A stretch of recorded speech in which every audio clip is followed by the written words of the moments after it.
Hey, good evening and welcome everyone to this Rent Burden Town Hall meeting. This is actually the third one of these that we've done. And the first thing I'd like to do is introductions. And Planning Commission is hosting this meeting. And so I'd like to start with Planning Commission. Can you guys all just introduce yourselves one at a time, please? Hi, I'm Sandy Glantz. Nice to meet you. Okay. I'm Jordan Shirley Wittrin. Prickett. Oh, sorry. Shirley Prickett. Go ahead, Jordan. Jordan Wittrin. Good evening, John Paolo Mamone. Paul Wilcox on audio.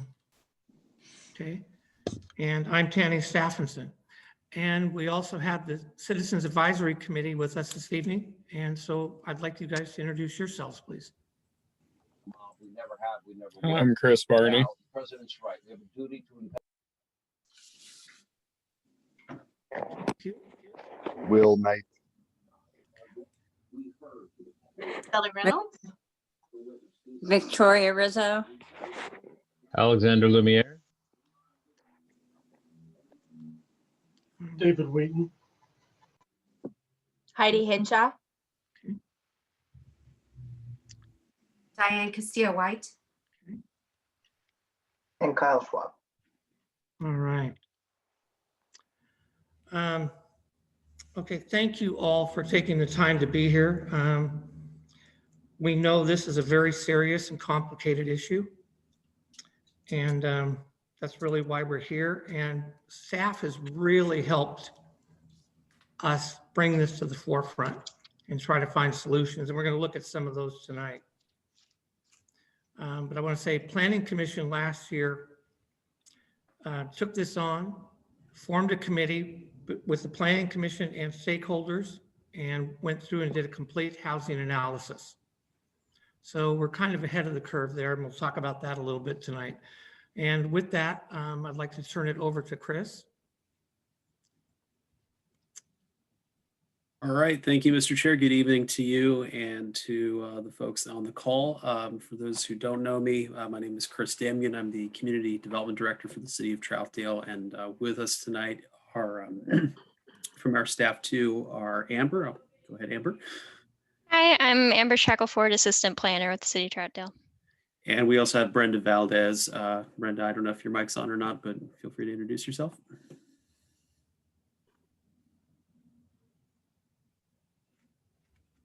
She may not be able to get it, but that's okay. Brenda from our office is on as well. I see we have a couple of other stakeholders as well, and I'm sure we'll try to call on you as situations may come up to get your point of views on particular items, but we thank you for joining us as well too. So tonight we're gonna, Amber and I primarily are gonna be tag teaming kind of a presentation for you. We're gonna switch also to the results of a survey that we conducted 2 years ago, which we are actually in the process or have just recently relaunched to see how perspectives and things have changed over the past couple of years. We'll show you a couple of references. Hopefully you pick up a thing or two, but if anything, if you take anything from tonight, if you didn't believe this was an issue before, hopefully you realize it is in fact one. And although the solutions or how people may feel the solutions potentially are there, and there's a variety of solutions that could be maybe implemented or discussed or considered, there is no silver bullet, and people have rightful differences of opinion on what potential outcome will be. But bottom line is the numbers don't lie. And Troutdale, based on census statistics compiled by the state and researched by the state, is one of the top 10 most rent burdened cities in the entire state of Oregon. It's unfortunately not a good company to be with, but I think housing affordability in general is a topic. And while we certainly understand that there is plenty of issue also for folks who are paying mortgages, the state compels us, at least for this meeting in particular, to talk about rent burdens. So that is not at all to minimize the burdens that homeowners themselves face. And certainly a larger macro discussion on housing affordability in general can certainly be welcomed and taken on. But this particular state action requires us to have this annual meeting. And as the chair mentioned, this is the third one we've done since the passage of House Bill 4006 rather. And that's where we'll start tonight. So Amber will lead us off with a presentation. I'll pick up in the middle and then Amber will finish up, and then we can certainly launch into discussion and have some of our stakeholders who are involved in this conversation maybe add their perspectives from their vantage points. So Amber, feel free to take it away. Great, thanks, Chris. Everyone bear with me while I get my screen shared and pull up our PowerPoint.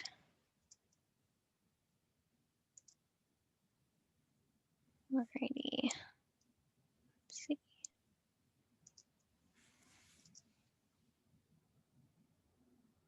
All right, and is that showing up for everyone? Awesome. Alrighty, so this is our Rent Burden Town Hall, third annual, as we mentioned. Thanks everyone for being here. To start out with the agenda real quick. So we'll go over why we're here, what House Bill 4006 was, and why we're holding this meeting. We'll go over the definition of rent burden and what that means, and severe rent burden versus just rent burdened and the differences there. We'll discuss Troutdale's rental profile. Also talk about the progress that's been made since 2019.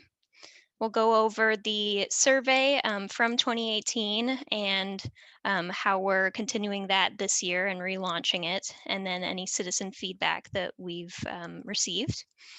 We'll also have some required discussion items. So these are per state law, House Bill 4006, that we are required to discuss at the meeting. And that includes the causes and consequences of severe rent burdens, the barriers that are there for reducing rent burdens, and possible solutions to reduce the number of rent burdened households in Troutdale.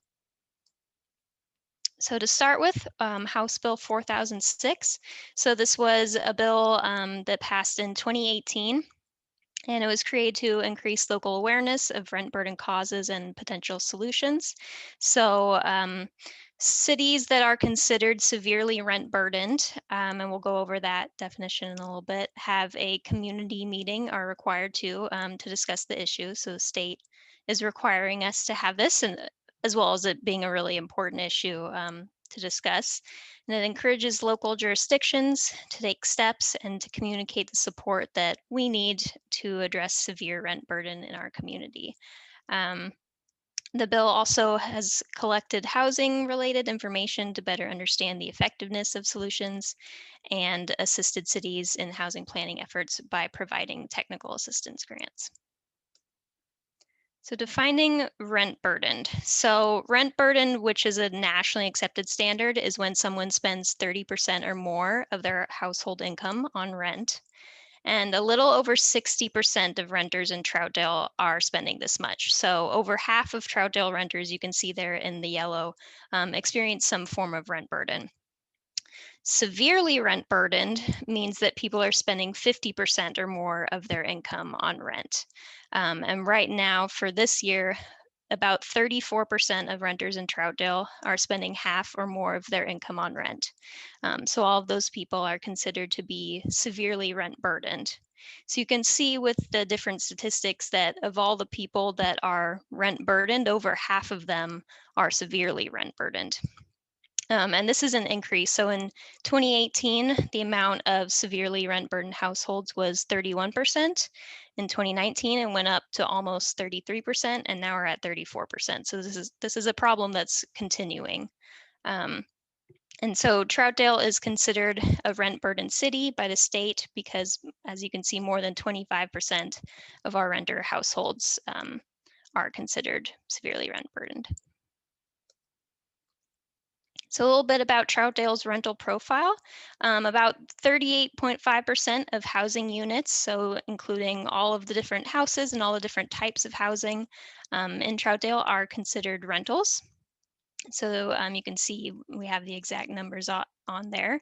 Not all renters live in apartments, though. They live in a lot of different types of housing. So whether that's duplexes or triplexes, single family detached houses, manufactured homes, multifamily housing, they're kind of spread out through all these different housing types. So about 950 are rental apartments, and then the rest fall into all of those different categories. So it's not, just people in rental houses and not just people in rental apartments. They're in all different housing types. So some local factors that might contribute to the high rent burden population figure here is the increasing regional housing costs in Portland Metro. So as costs rise in closer into the city of Portland, as well as the suburbs outside of it, it just kind of keeps spreading and people get pushed further out, and the rents continue to rise, as well as in migration trends from other areas outside the metro. So more people coming to the area, but there not being enough housing for everyone drives the costs up. Proximity to educational and training facilities, so student housing like Mount Hood Community College or other colleges in the area that students might be attending. Lack of a housing diversity in our housing supply. So a lot of housing in Troutdale is single family detached, which means there just might not be enough of other housing types that people are having to go to housing that might be out of their budget, but that's kind of what they're left with based on the options that are out there. So as you can see here, 69% of total housing units are single family detached. But what don't we know? There's still a lot out there that we might not have. And Chris, I don't know if you have anything to add to that particular note there.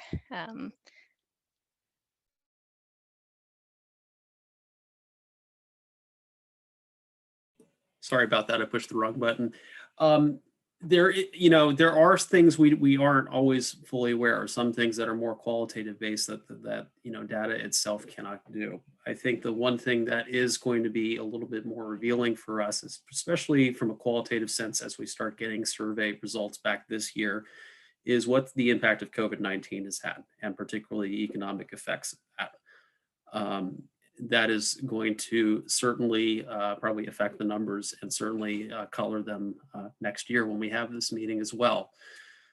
If anything, it's probably exaggerated some of the trends that we've seen, unfortunately, but it remains to be seen.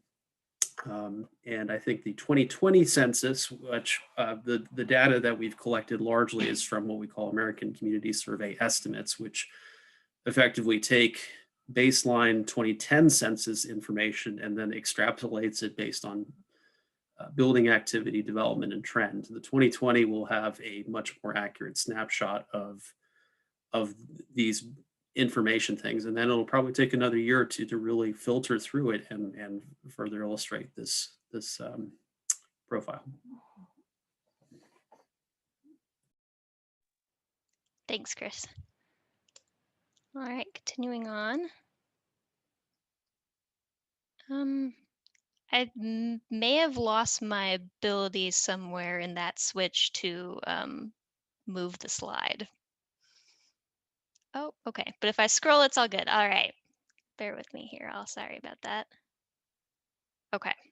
So this is a graphic from our housing needs analysis, which I believe we'll be talking about a little bit more in depth later on.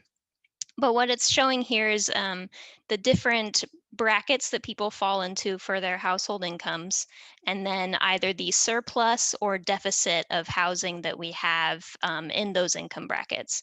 So the lighter blue colored columns represent deficits, and then the darker blue represents kind of a surplus, or where we have enough housing for those brackets.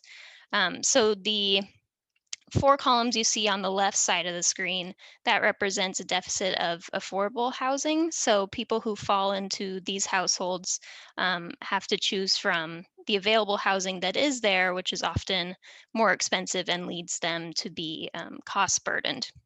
You can see there's also a deficit on the higher end of the income spectrum, but that doesn't necessarily result in those people being rent burdened. So this meeting is mostly focusing on the left side deficit on this graph here. And just to add to that too, I mean, there has been community conversation about just concern about housing. Forgive my dog whining in the background. But I think what this illustration shows is that housing is a comprehensive element of planning that affects everybody. Even though, again, the focus of tonight is really on those left 4 bars. It does not mean that Troutdale's housing policy only has to address affordable housing. There's runway, and there's in fact a shown deficit for executive or higher income homes. So I think one of the key takeaways too is, even though we are talking tonight about affordable housing, it is a comprehensive strategy that a housing needs analysis has to overview. But our focus again tonight will be on affordable housing, because that is a much more difficult proposition to develop and for a city to plan for. Thanks.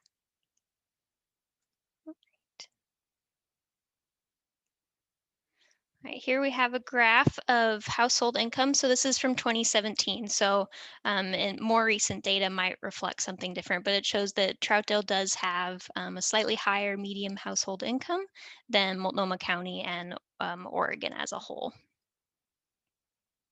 But even despite that, we're still seeing issues with housing affordability and being rent burdened.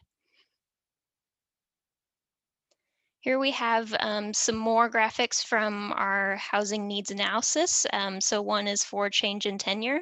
So this is showing that over time, we're seeing an increase of renter occupied households in Troutdale. You can see there's an increase in 12% from 2000 to 2017. And then we have another graphic here that goes to what we were talking about earlier, how the majority of owners are in single family detached housing, where renters are spread across multiple different kinds of housing. They're 32% single family detached, majority in multifamily, and then also some renters in single family attached and duplex, triplex, and quadplex housing. And from there, I'll hand it over to Chris. Okay, thank you, Amber.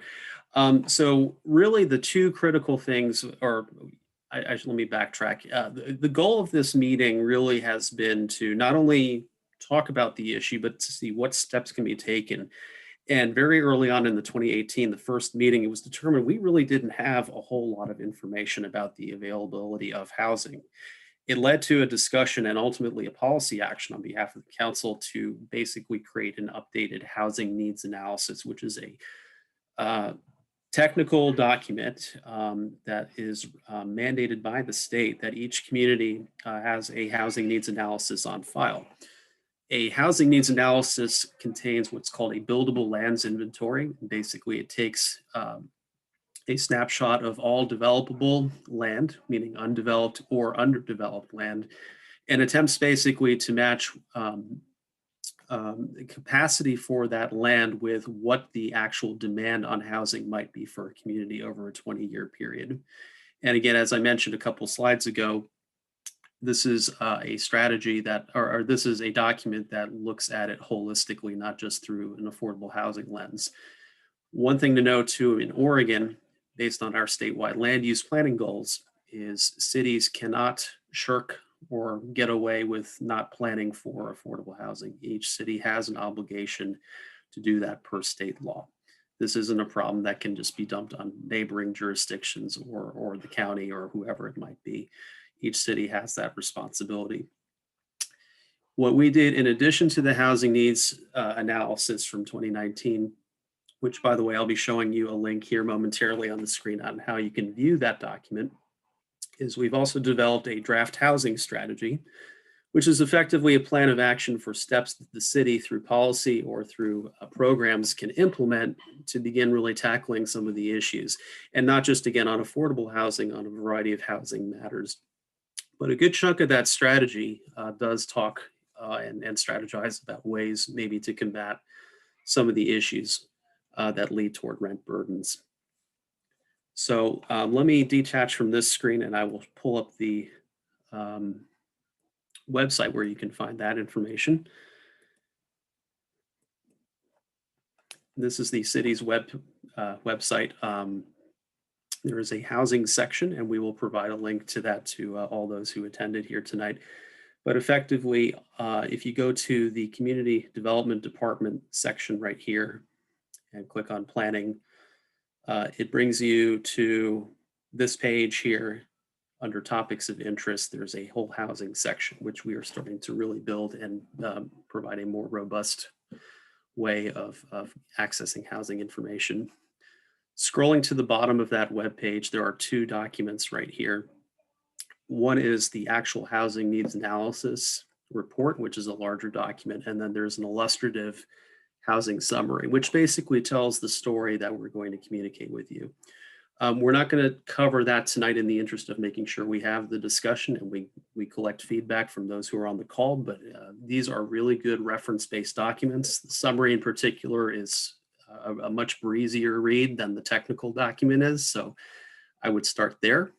But I highly encourage you all to take a look at it because it illustrates a whole story here on that.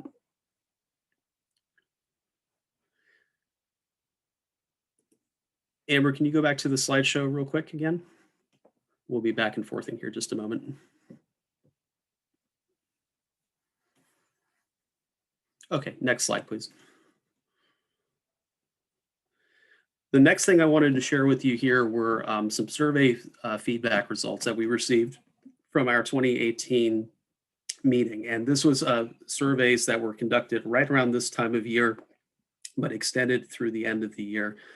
So not everybody who's been on this call has seen these results. And even though they are 2 years old, I think they do tell a little bit of a story. And we have just effectively relaunched a 2020 survey that is asking very similar questions with an added question about what the impacts of COVID-19 are. Now, it's important to know that the survey that we launched was not just to renters. We wanted to make sure it was truly a comprehensive community conversation. So we divided the survey up for renters, for landlords, property management companies, and any interested citizens or stakeholders. There may be property owners in the city. There may be folks like you all who serve on committees that have an interest in providing feedback. So that avenue was provided too. So the results that you're going to see here momentarily are from that 2018 survey.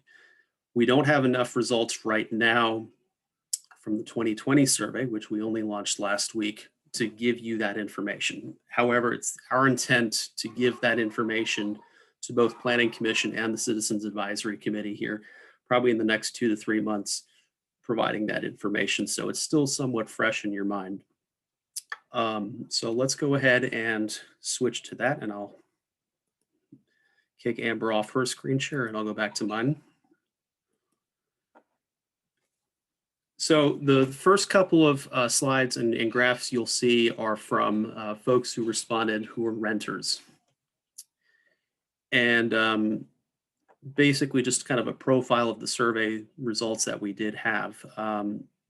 Actually, a little over half of our takers were folks who were not renters. They were just those interested bystanders.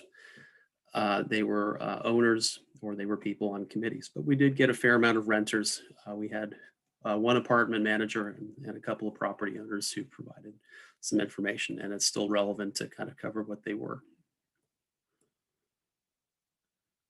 Are you considering moving to find more affordable housing? I think this is the one that should maybe get your attention. Among renters, again, a little over 40% of them said they were very likely to do so.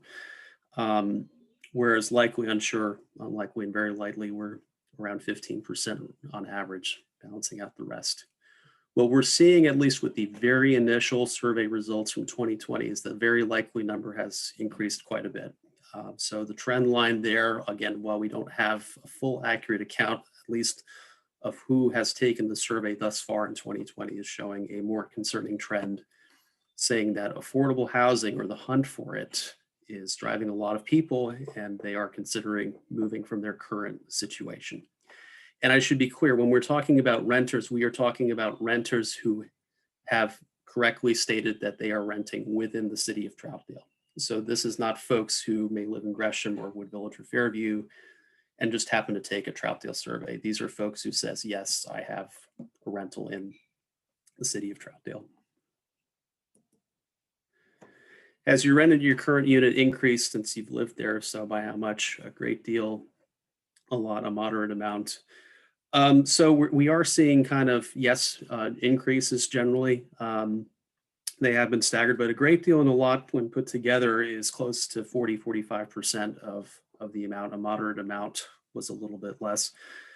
They did provide effectively numbers across the board, but there were threshold amounts, and for several of those folks, it was considerable.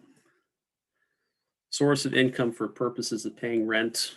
Most people, the majority, had a full-time employment. A fair amount of them were on fixed income for Social Security or disability. What we're seeing again with the very early 2020 numbers, again, not scientifically there yet to really share, but at least indicating, at least right now, is that this graph will look very differently in 2020. We're going to see a lot more numbers on government assistance or moratoria, which was an added option this year, as well as support from parents or part-time employment that is expected to rise. So this graph will probably look very differently for 2020 survey. Has fear of eviction ever prevented you from contacting your landlord regarding maintenance? In 2018, just under half said no, never. But a good amount actually did say that there was some concern about that. And what we're seeing, unfortunately, with the 2020 numbers thus far, although it can, of course, be subject to change, and with a little bit more data, is always and usually are increasing very dramatically on that. And that could be a byproduct of just the general fear about housing insecurity at the moment. So it's effectively a relevant sign of the time type situation. So it may not be completely fair to extrapolate too much from that particular question, but it is still concerning that a number of people have that concern. And it may also be a product of people maybe not understanding, at least tenants, what actual rights they may have and whether or not tenant law is really fully understood by a lot of people. So is there an information deficit from there where they may be fearful of a situation where they may have rights or protections afforded to them? If you were to lose your job tomorrow, how many months would you be able to maintain paying your rent? The one option we did not put in here, which we probably should have admittedly, was none. We don't, or they would be unable to pay rent. But the majority of people, well over about two thirds of the respondents say they would only have a month to cover expenses. The 2020 survey gave an option that they would not have any money to support that, as well as the 1, 2, and 3 month option. So the 2020 survey will look a little bit differently, but what was indicative right here is there is not a very large safety net as far as personal savings or assets that would be available for folks to cover rent in case of a job loss or a sudden unexpected loss of income. Switching now to people who now are landlords. In some cases, people have rented to own eventually and have secured their property. About 2/3 of the answers here, though, indicate that landlords did not reside in the property that they are currently letting to someone. Monthly rent is kind of indicative with what we were expecting to see. Most people are in that $1,000 to $1,499 range as far as what their rates are.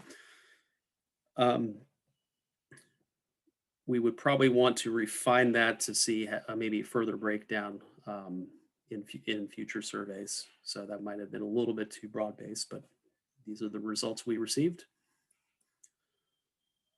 Type of properties owned. And again, I want to also remind you guys of the numbers that we have. So please read these a little bit carefully with this.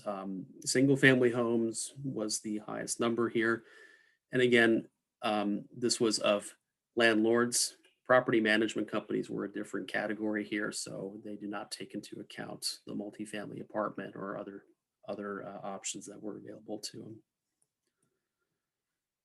have you raised your rent more than 3 times in the last 5 years? Most folks are saying no.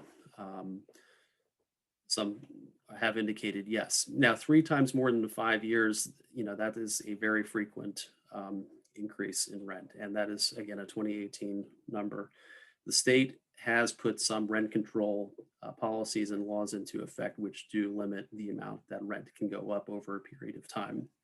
So this question was also done kind of in preparation or an understanding that that bill was on its way to becoming law. How many tenants have you had in the past 5 years? How long have your current tenants lived there? You can see kind of the answers are a little bit across the map here. If maintenance costs have increased, what might be the reason as to why? I'm sorry, that was just a one-person response there, and they just indicated that. So that was a part of the survey that we were not going to have because there was only one person who answered that. So I'll stop sharing at that point. And we'll go back to the screen from Amber, if we may.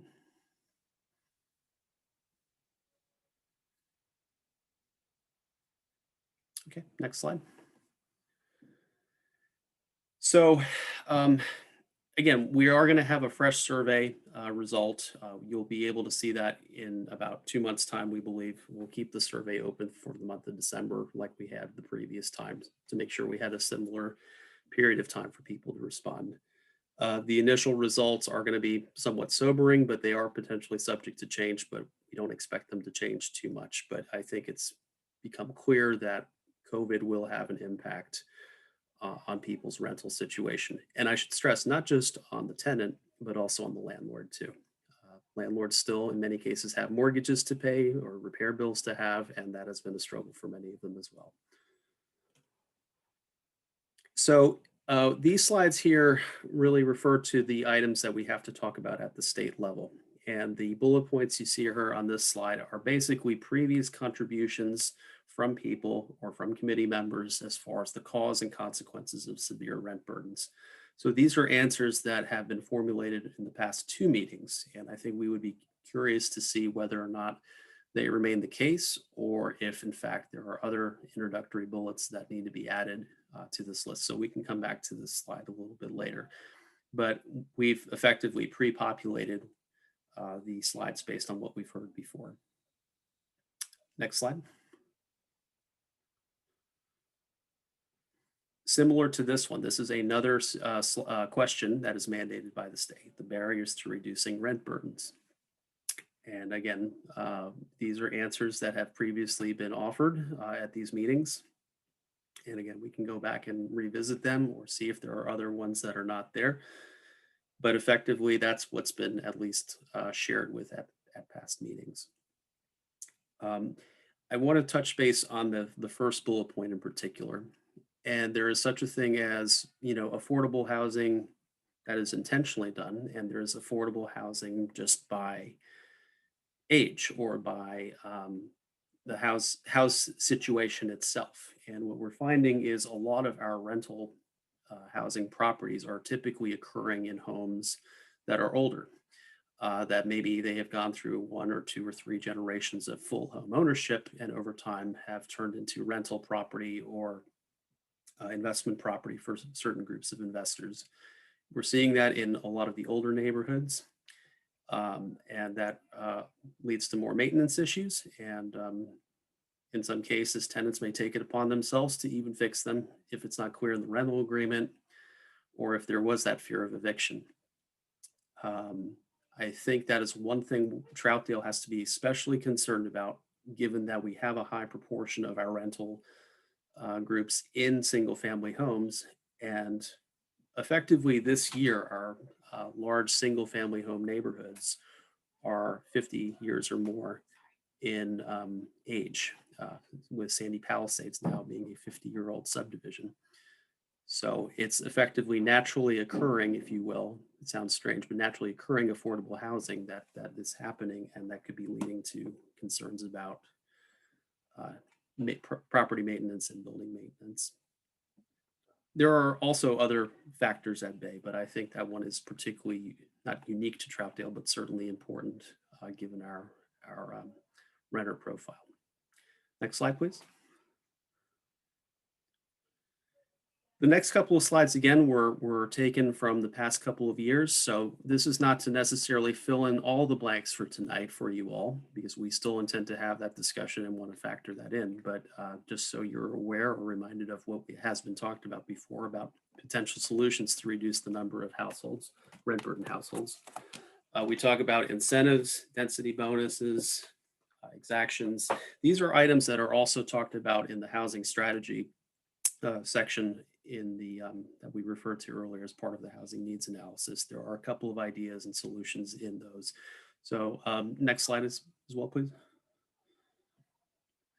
There are opportunities for partnerships and strategies. We actually have one of the partners on the call tonight. There are, next slide, please. And there are, a list and slew of potential city policies that could be created. One thing that has been talked about had been an affordable housing advisory committee. The city did effectively have a housing committee of sorts to help it navigate through the housing needs analysis update, and that was effectively planning commission plus a few members. If this continues to be a prominent issue, council may find it worthwhile to consider a standing committee to talk about this issue rather than it just come up when we have to update our HNA or we have our annual meeting. Because the long and short of it is that there will probably be some significant policy actions that might come or might be required of the city. And while there is concern, of course, about top-down state level planning and mandates, at some point, Troutdale does have enough flexibility to really find solutions to tackle this problem at the local level. And it's a worthwhile policy debate that the council and other stakeholders need to have. And it's probably best if there are groups out there that can advise them. And both CAC and Planning Commission have enough on their plate oftentimes that they may not be able to provide feedback in a timely fashion, maybe that City Council may see fit. So that might be a potential option that has not fully been taken on yet, at least permanently. So that's one I think that we would like to know if there's an appetite for that tonight. There are several other potential city policies that are out there, but as with any type of policy or program, there's can be strings attached to it or certainly cost considerations. So while of course rent burdens are increasing, particularly this year, so are the stresses on upcoming city fiscal policies and budgets. And several of you are on the city's budget committee or have some familiarity with the city's fiduciary situations and obligations. So it's going to be a very important conversation to have as budget priorities are set forth, particularly with a new council coming on board. Next slide, please.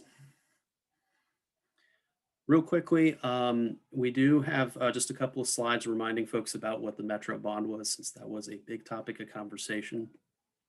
It was passed by voters, regional voters in 2018 for $652 million of serving 12,000 people, close to 4,000 affordable homes in the 3-county area.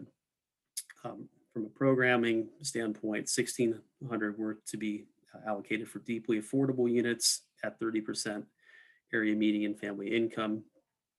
Half of those units would have to be effectively family-sized units. They cannot be just individual one-person household type units or one-bedroom type units. And then again, a 10% affordable threshold at that 61 to 80%, because the need is not just at that level, it is at all levels of median income. Next slide, please. So Metro has effectively established what they call implementation partners to help it carry out the affordable housing bond. And this is kind of the Metro map. And you'll see in our portion of the county, or of the region rather, Home Forward has effectively the balance of Multnomah County outside of Portland and Gresham to fulfill the Metro House Bond obligation. Next slide. And effectively, unless these numbers have been updated, and Amanda, I know you're on the call. If we get anything wrong, please correct us. But effectively, based on an allocation breakdown for Fairview, Wood Village, and Troutdale, there's an anticipated allocation of 111 units. With the 30% AMI requirement, that would mean 46 of those units would have to be delegated for that particular income restriction, and half of those units, or 55 of them, have to be family sized, and that can be spread between the income brackets, with just under $16 million of project allocation funding for that. I will give Amanda a chance to expand or correct anything we did here shortly, since I know she's on the call, but we'll proceed on the next slide. Real quickly, there was a Senate Bill 608 rent control that came out a couple years ago. Two main outcomes were limits of no cause evictions and limits how much a landlord can increase the rent each year. You'll see in 2020, the max there is 9.9%, and they do have to provide 90-day notices on rental increases that are required. So that was an effort really to, I think, better publicize and provide a little bit more flexibility for tenants that were seeking protection or concern about increases in rent. That has also provided, though, some concern on behalf of tenants and property management companies. So it is not necessarily a silver bullet approach for all parties involved. Next slide. A few more details on the Senate Bill 608 right there. If you have any questions about it, we can refer back to these slides, but we've been talking quite a bit, and we'll turn it over here shortly. So next slide. And you get a break from me and return back to Amber.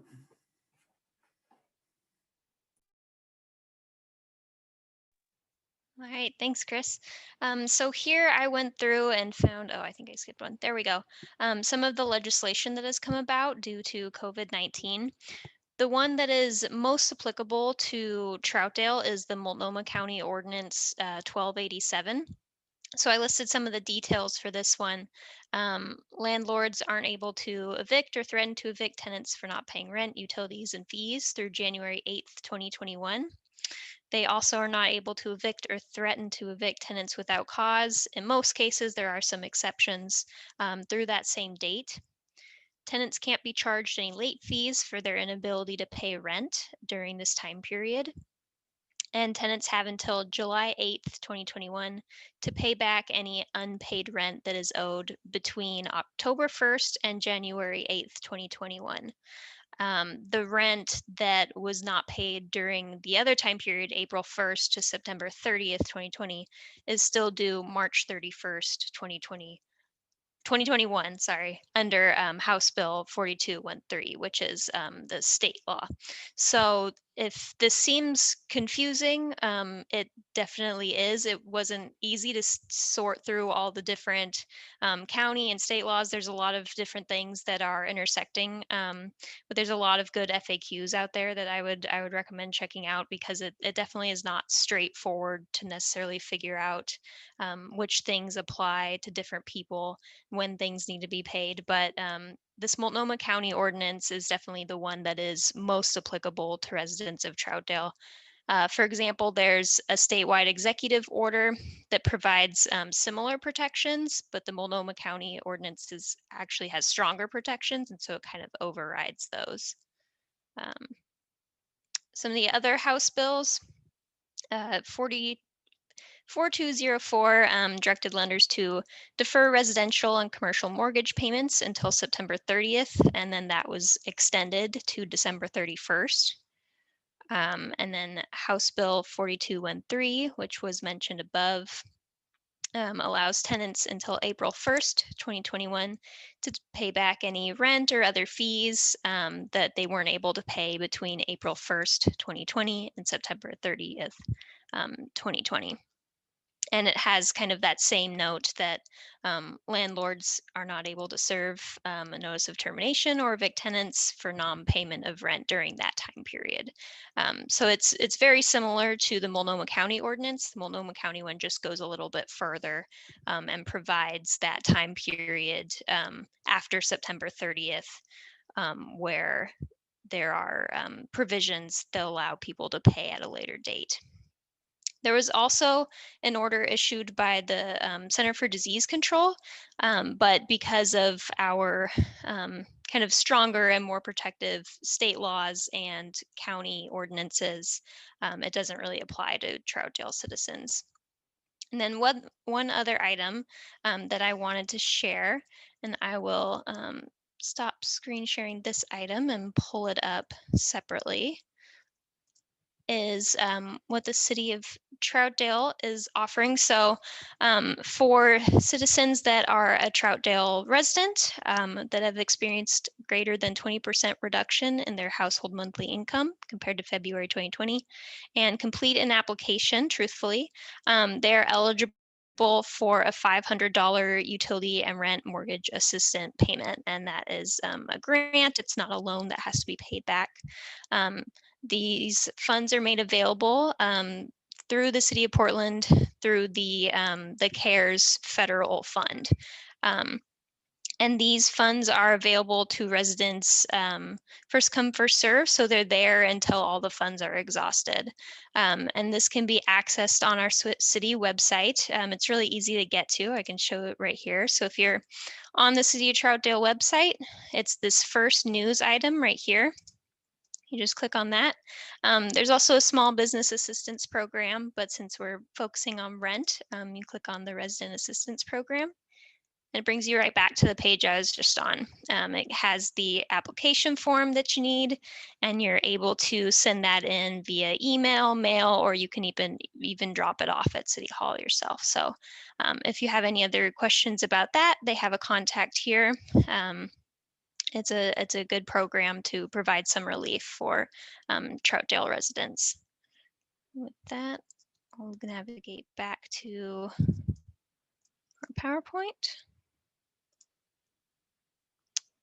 And it's not in screen share mode anymore, but our last slide is just that you're able to contact us at this email if you have any other questions. And that concludes the end of our PowerPoint.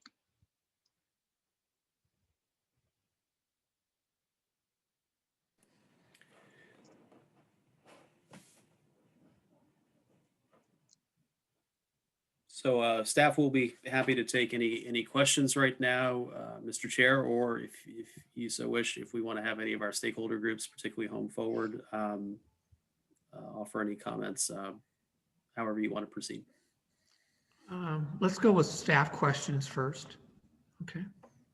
Do you have questions for staff? Sandy Glanz. I have a couple questions on the 2018 or the 2020 survey. Do we ask about race? We have not asked about race on that, on those questions or the other demographics on that. That might be interesting just to have an index on that. That's kind of a focus for a lot of people right now. Sure.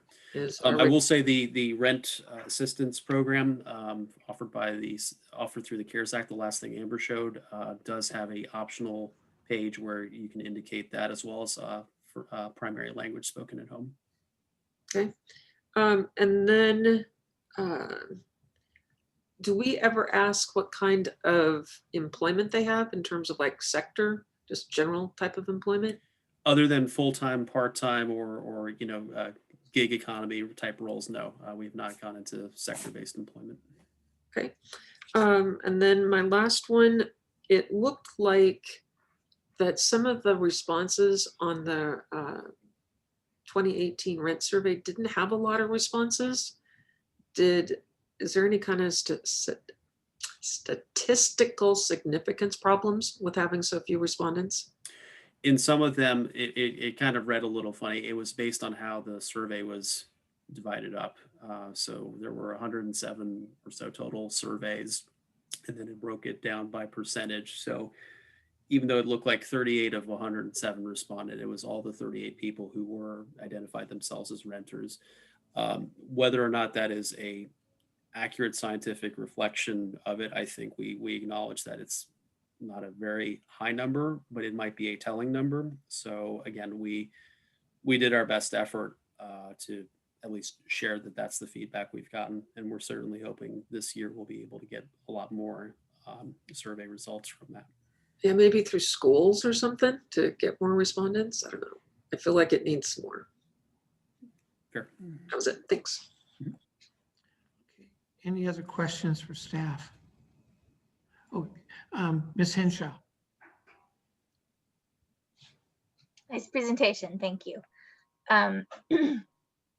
Yeah, regarding just like kind of echoing what Sandy said, it is a very small sample size. And is there, what strategies do you have to increase participation this time? Or do you need us to come up with some? That would be wonderful. Certainly you guys as stakeholders and as far as being on the call, we would rely on your help just as much as anything we can do. I would say I'm afraid that you're gonna say that. Yeah, you have homework. No, but to be fair though, I think what is different a little bit this time around is our social media presence is significantly increased compared to where it was 2 years ago. We've seen at least engagement come from there, or at least sourced from there. So it's really, yeah, I hate to use the expression cutting through the noise because there's a lot happening in December. But that is going to be something that the city definitely relies on. We're hoping to have an article through the Outlook as well for those who still look at newspapers. But we are definitely open to all ideas, and I'd be curious to hear a little bit more, maybe, or some thought process about school involvement, or at least getting the parents of the children involved. So if any of you all have ideas, I mean, that's frankly, this is the purpose of the conversation, is we don't have all the answers or the strategies. So we will welcome any and all ideas on that. And another way we have gotten the word out is every year we send out postcards to all of the apartment addresses that we have in the city of Troutdale. And this year, those postcards had a QR code as well as the website URL where people can find the meeting information and where they can also take the survey from there. So there was also that. Follow-up question. So you said apartment, but like I live in a duplex that I rent. I didn't get one. Yeah, I don't, and Chris, you might know, but I don't think we necessarily have the data of who are renters and who are not. So we just kind of go based off of the information we do have. But yeah, you're totally right. Definitely some renters are not going to get included based on that, unfortunately. Which, yeah, and in Troutdale, that's a handicaps our data to a degree, because we know that almost, a third to 40% of them are in single family homes, let alone then duplex like situations. That pushes it past the majority. So it's not a perfect system by any means. But better than nothing. Trying it. Mr. Wheaton. Thank you. I only have one question. Is there any tracking either in the survey or census that would give you information as to the number of renters, no, not renters, landlords, housing owners that rent? I'd be curious to know what that number is spread over time, because you didn't address it in the presentation, but I'm curious because of financial reasons. I'm curious if people are getting out. No, you bring up a fair point. We don't have that information offhand. There may be, and maybe Amanda, you might know, there may be, or some of the other policy folks on the call, there may be some information in the American Community Survey that could be mined on that, but I'm not aware of any, unless you all happen to know. If it could be added, I think that would be good information. Great. Okay. Any other questions for staff? Oh, John Pablo. Yeah, Mr. Chair, thank you very much. This is Chris. First of all, thank you very much for pointing out those supporting documents on the website. The housing summary and the housing needs are relevant. I didn't know about it, so it's a great point. What I wanted to ask you is if it's possible to receive the presentation you made tonight the PowerPoint. And if in the future also, unless you're doing, because I didn't notice it, once you distribute agenda, if you could actually attach those documents, I mean, give us also an opportunity to digest and metabolize a little bit, and potentially on my side ask intelligent question, because right now I'm still digesting everything. So if it's possible in the future, but it was very kind of you to point out those two documents on the website. It's very important. Thank you very much. Yeah, absolutely. You raised a fair point, and given that this is an annual meeting, there's definitely information that carries from year to year, even if the data may be updated here and there. So we'll make note of that. Thank you. Okay, any other questions? I have a question for staff.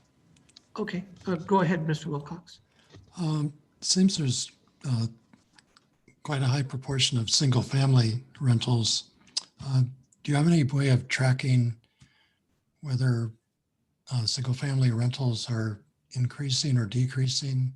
You referred to some of the older properties might be becoming rentals, but with rising home values, I'm wondering if some landlords are opting to sell the properties, taking them off the rental market.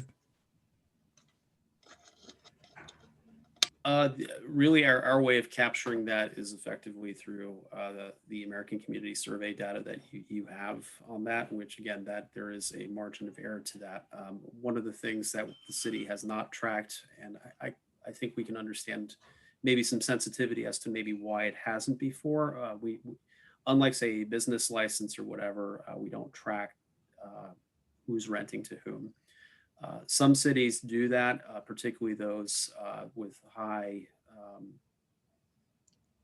vacation or second home owner type situations. A lot of communities on the coast do this, and even Hood River and some of the Central Oregon communities have landlord or tracking information where they can get that data.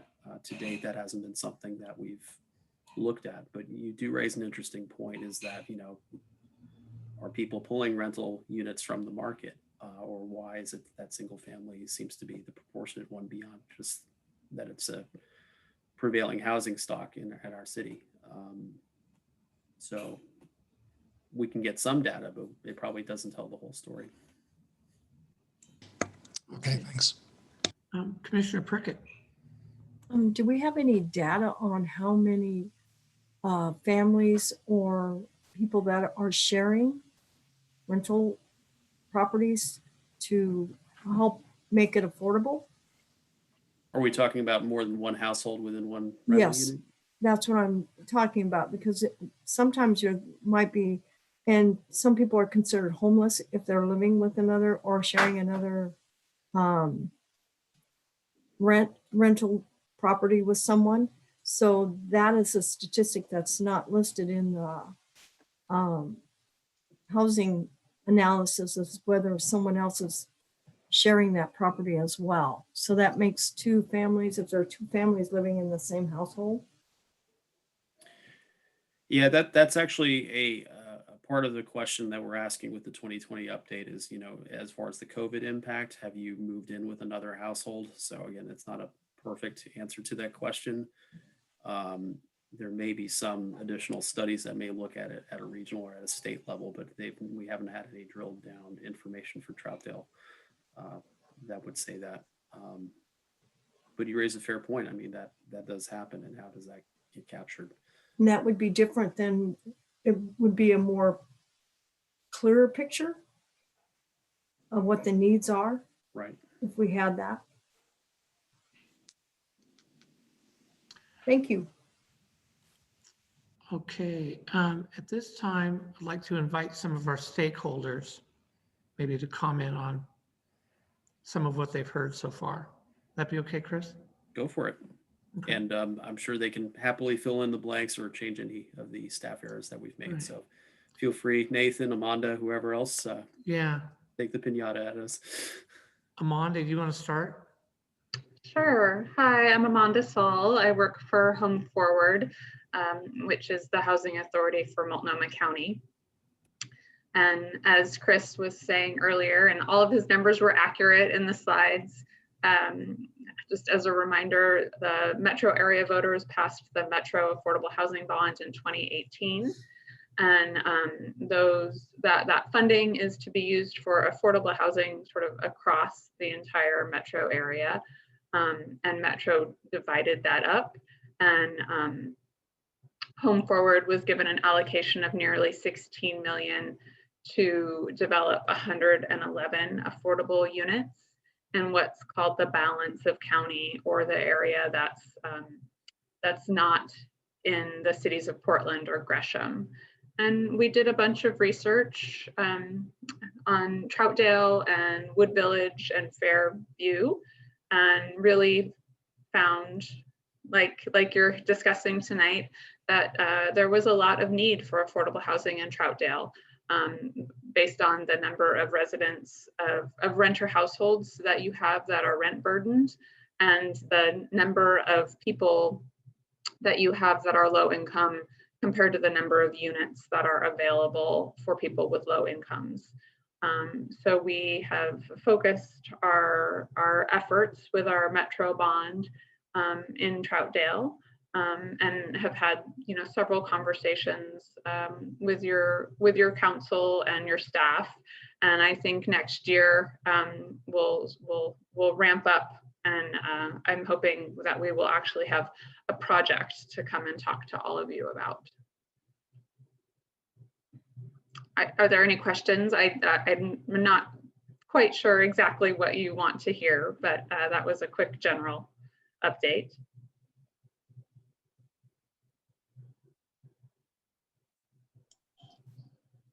Great, thank you. Hi, yeah, I've got a quick question here. Tim, Eric. First, sorry for my tardiness. I had this in my calendar as 7 o'clock for some reason, for a long time. So sorry I missed out on some good information, I'm sure. In reference to the Metro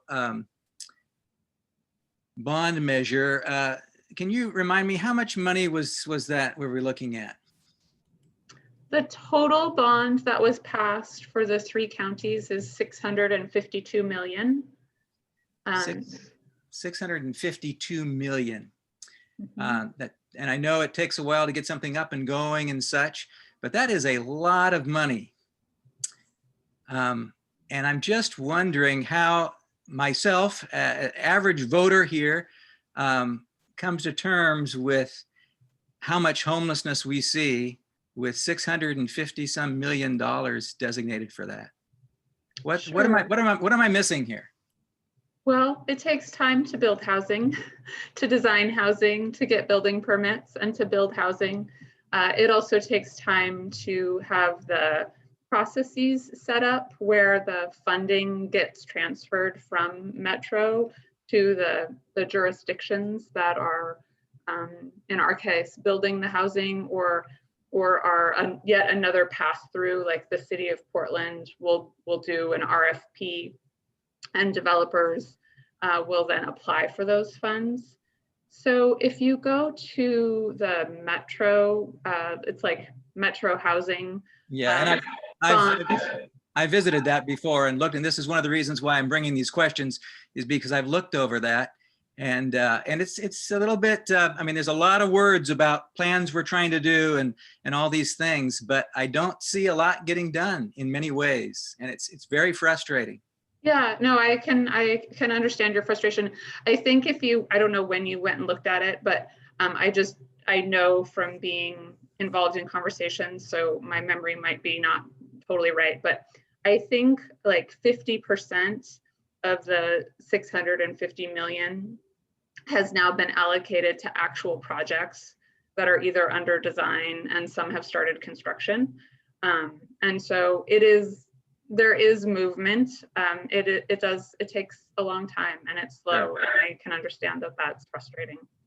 So one of the reasons for bringing this up is I wanted to let you and others who might be involved in this get a sense of how it's appearing to other people, especially those who might just be looking, they voted for something and now hearing something now and then.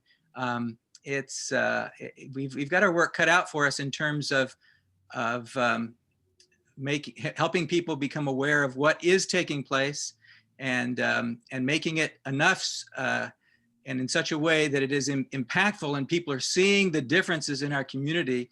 So far, it's been a kind of a mixed bag in terms of letting people know what the positive results are. And there's lots of good things happening. I know that. I don't want this to sound like it's just, hey, it's only terrible things. But part of a success of a program is letting people know the successes and letting people experience and be part of that as good things happen. Thank you, Amanda.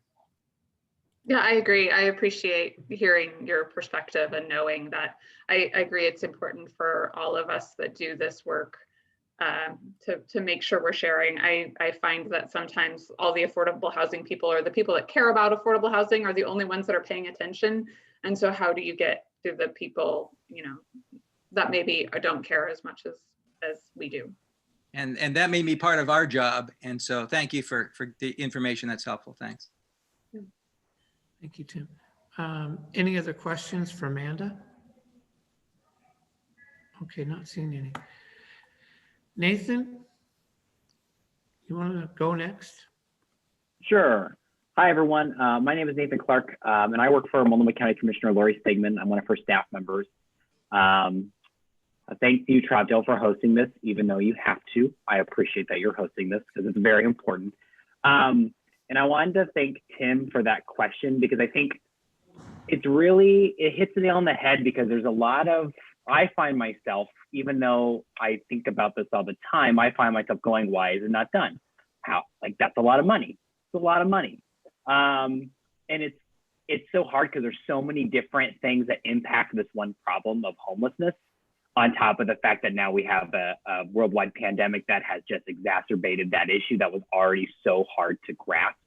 So I think about, you've got someone who's homeless, and every homeless person has a different situation. And so if we're gonna assign a dollar amount to that, those are all different. Someone may be ready, already have a job, because we have data that shows that many do work already. So they just need housing. That's an easy case. But if you've got someone who's got a substance abuse issue, you have to address that first, because if we spend money as a local government trying to be fiscally responsible, if we spend money on someone who's not ready to be housed, then we spent all that money for them to leave in 2 months. So that's frustrating for on many ends. Then you've got folks who families, so they need something that's not a SRO, a single room occupancy unit. So that then costs money to build a larger unit that can house that. We also have to build to standards. And then I also think a piece that we don't think about is when we build properties, especially government funded projects, they have to pay a living wage, and that's expensive. So that drives up the cost. And I think I've heard people on both sides make good arguments on why you should not use union labor and why you should use union labor. But at the end of the day, is if one of the root causes is people are rent burdened and they're at risk of being homeless, it's silly to build housing for people to be affordable and then pay those people not a living wage, in which we are then encouraging them to also most likely being rent burdened. And then there's transportation. How do they get to those projects? It's very difficult. So I appreciate you bringing that up. And I think it's always helpful, especially those of us in government, to hear how that messaging is. While I don't, and my boss does not do any of that messaging for Metro, it's important to hear so we can help continue to push out that message of here's the updates, here's what's going on. And yes, we wish it could be solved now. Maybe next year we'll see more help from the federal government, but in the past they have not wanted to be helpful in local government's efforts to tackle this issue nationwide. So that was a very long answer to that, but thank you all for being super engaged and wanting to talk about this problem, because it's, as someone who faced a $400 rent increase while having a professional job, that's $5,000 a year, that's impossible to budget for. How do you do that, especially when COLA is 3%, right? It's a very difficult issue. There's lots of ways to go about it, but it takes all of us to really work on that. So thank you to Amber, correct? Amber and Chris for hosting this, for people being here today. Okay. Thank you, Nathan. Questions for Nathan? Commissioner Prickett. Yeah, is there a way, I mean, we have a community newspaper that comes out quarterly. Is there a way we could kind of get an update on this in our community newspaper? So that Yeah. just so we Sorry, go ahead. could know, I mean, it lets us know that it's being worked on and not, because a lot of people either don't take the time or don't know how to access the information that Metro puts out. So if they could give us like a website where we could go and look, or just general information that this is what's going on and this is the process where we're at in your community, that would help the community members understand that the money is in the process of being used. Yeah, I'm happy to talk with staff and community members who want to put that in there and connect you all, especially with Councilor Craddock's office, who can help provide that. And Shirley, do you have a son named Michael? Yes, I do. Oh, well, you should tell him that Nathan says hi. I went to high school with him at Reynolds. Okay, I will let him know. That's my shameless plug that I used to be out in Troutdale all the time for high school. But yes, I can help connect with that. And I know Amanda can as well. Yeah, and to Shirley's point, you know, it seems a little strange maybe in 2020, but the number of people who get their news from the Champion newsletter, you know, that goes to them is probably disproportionately high for compared to a lot of other communities. It's a really good resource. So that's also for Home Forward or any other, you know, stakeholder that wants to get the info out. And certainly Amber and I will be happy to work with you all on connecting on that. Okay, other questions for Mr. Clerk?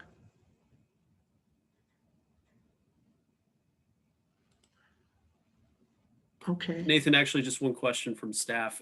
Did we get basically the Multnomah County legislative action kind of correctly? Were there any corrections to that, or are there any other legislative actions being contemplated here in the next couple of months?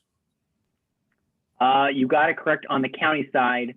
I will do a plug that there is, I know Jason with Gorsuch's office on here, so I don't want to speak on behalf of the legislature.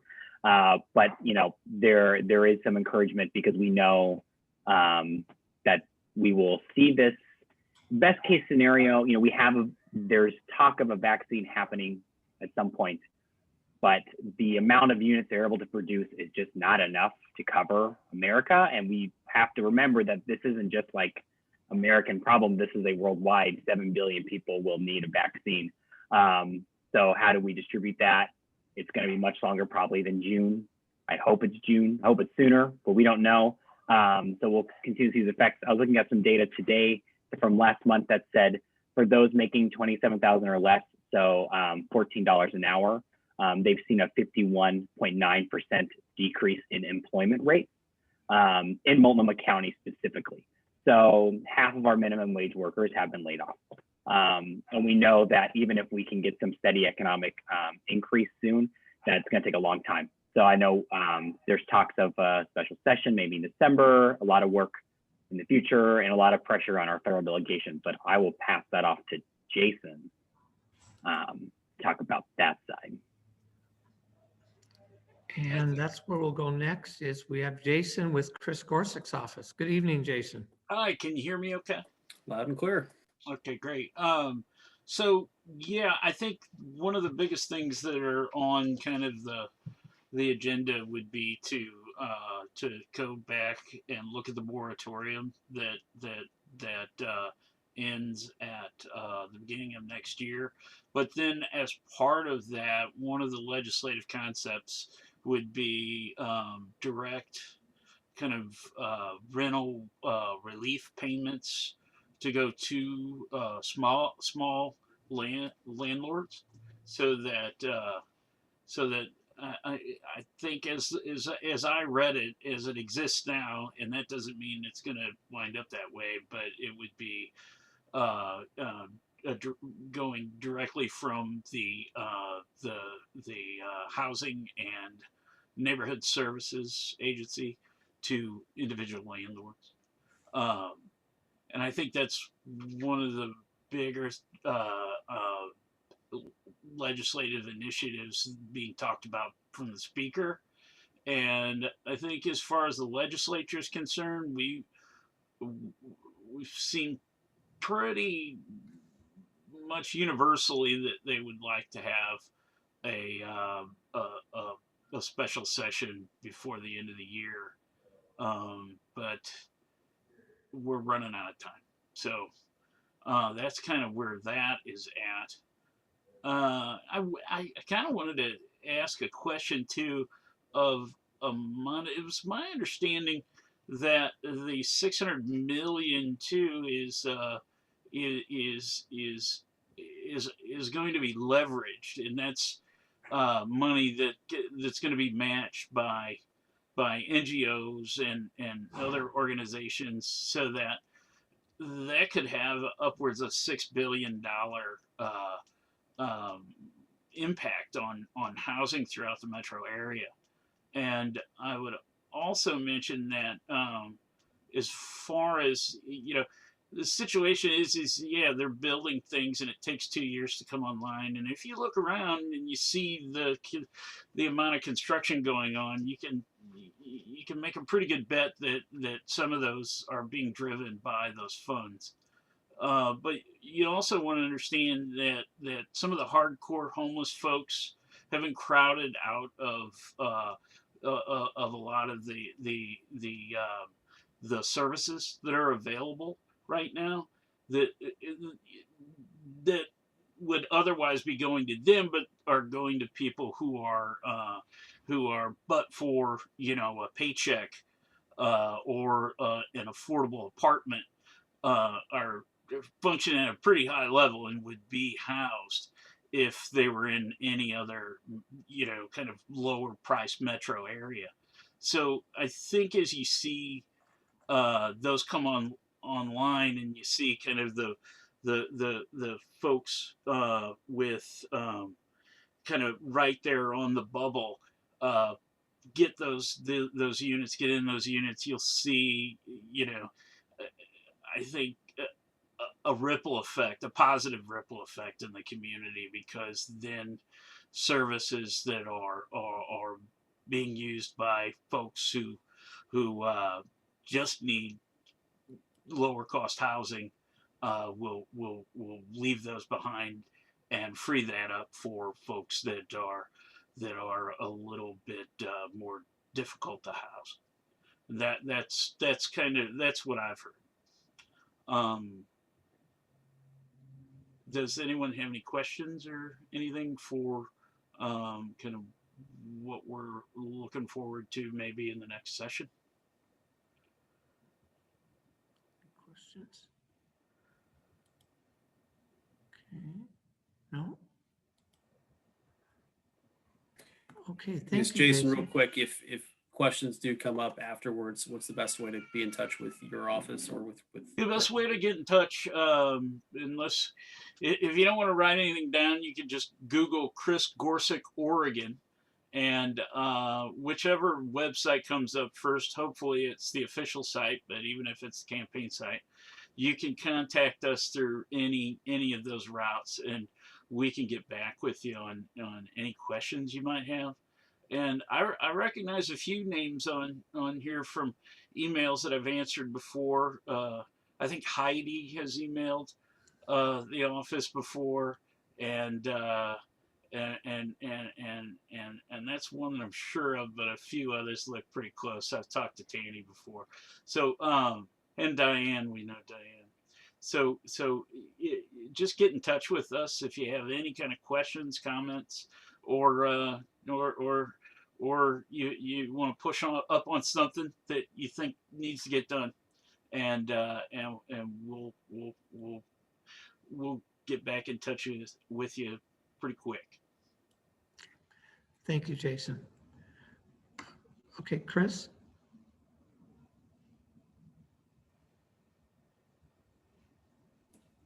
I'm sorry, did you call me? Yeah. Okay. Yeah. Go ahead. There we go. One moment. So if somebody else wants to talk for a minute. Well, I'll throw something out there. If you're reaching out online to with your survey in that I think we could work with, well, we've got a pretty substantial mailing list, but we also have, community partners that we could work with, everyone from employers to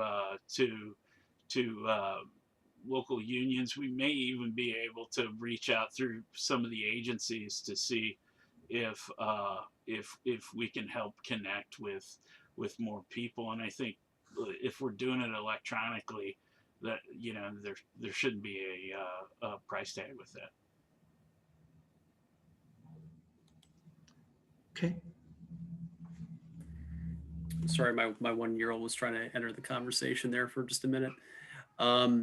One thing that I do want to touch base with this group, which affordability, again, we use the metrics and we use the definitions based on rent standards, but one of the other things that contribute to affordability issues for people is effectively also the cost of transportation, which doesn't really get talked about a lot. And while this isn't necessarily a cost of adding that to there, I think one thing that is important for you all to know, and one thing that we haven't shared yet, is the commuting patterns within the city, both going out of the city as far as Troutdale residents working somewhere else versus people who come into work in Troutdale.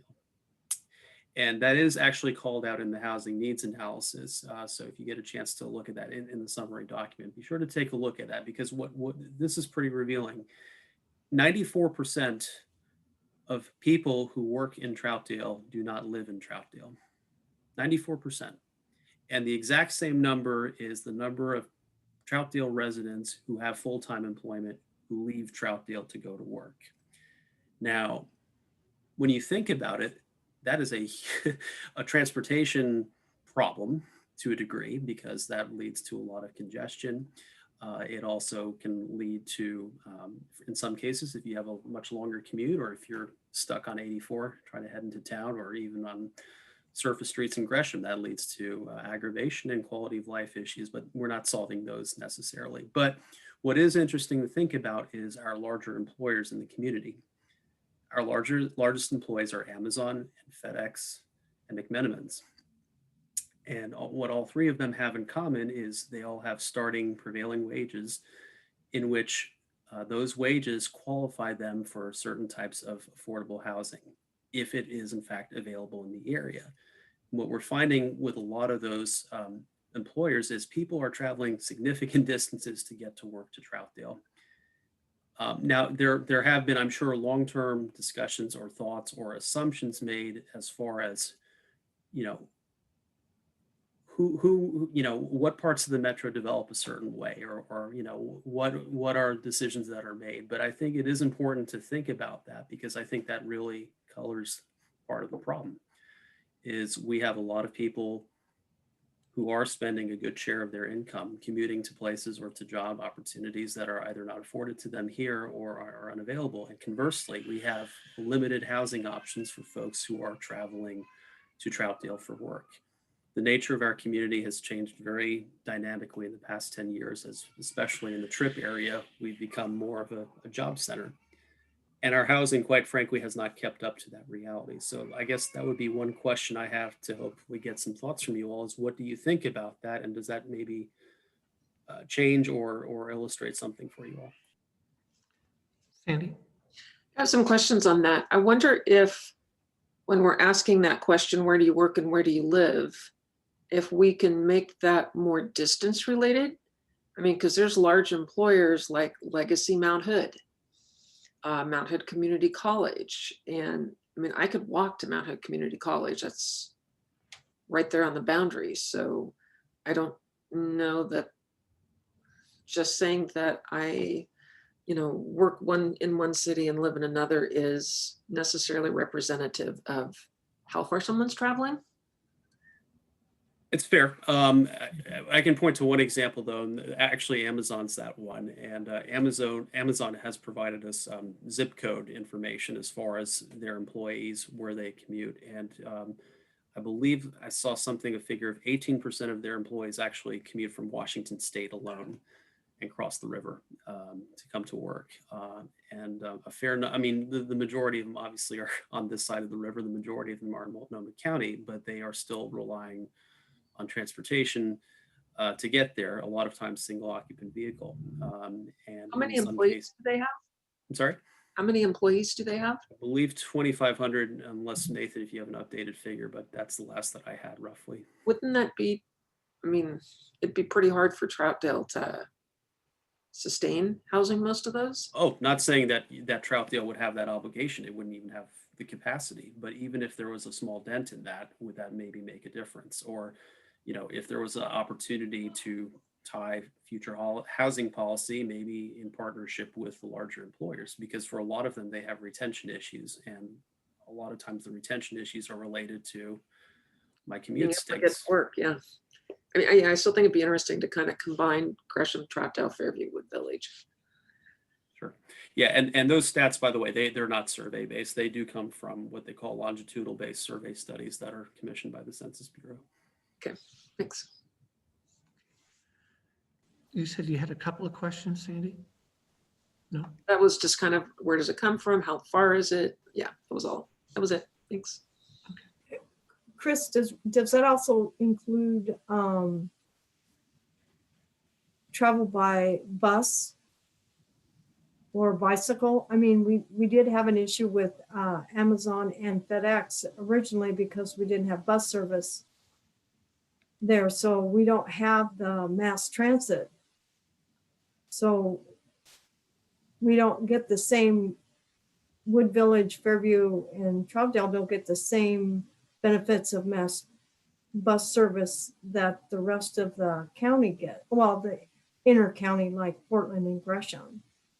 I mean, so we have to rely on people coming from outside the community to fill those positions, or in the community that can actually drive to get there. Yeah, and the percentage though that who get to work by transit still is in the single digits as far as at least with Amazon study. The Amazon study focused more on where are you coming from, and while you know we do have that service, it only runs 5 days a week. And if Amazon, you know, we have a supplemental shuttle now on the weekend thanks to a state appropriation, but that's also a short-term solution. But at the same rate, okay, you have a bus service that runs 5 days a week, yet you have a weekend work requirement for those two large employers. That how do you make that happen? You cannot. You still have to, you know, share a ride or figure it out how to get to work.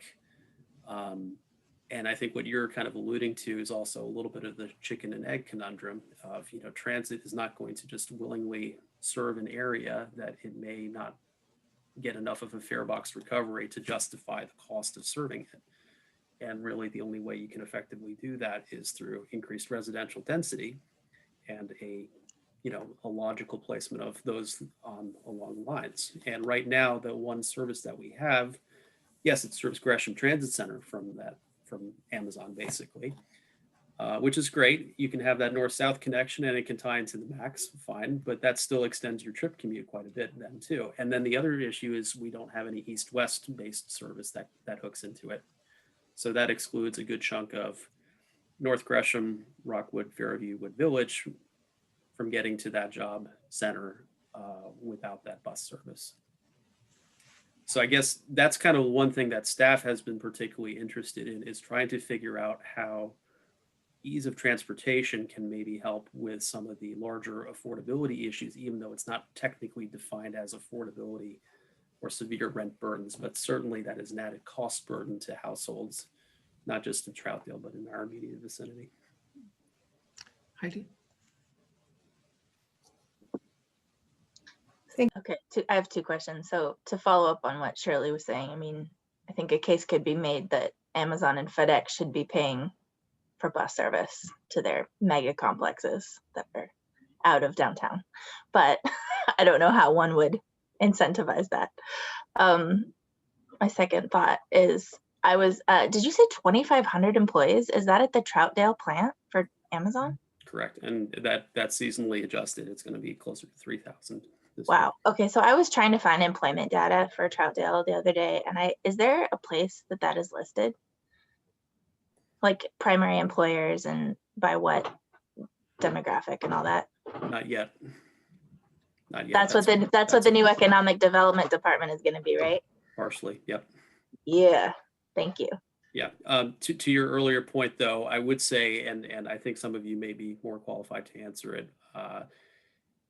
Amazon does pay a transit tax. It is part of a payroll tax, and there is still a certain appropriations that they have to pay. And I think that's part of the rub, honestly, is they're paying it, yet they're not getting adequate service to help them fulfill it, because that's been part of their gripe, and Nathan especially knows that all too well, because we hear the same story. So it is a push-pull to a degree. Yes, you're bringing this oversized employment impact, but then the service providers are struggling to keep up, or they can't justify service yet. And it's just a matter of squeaky wheeling the issue until you can get something.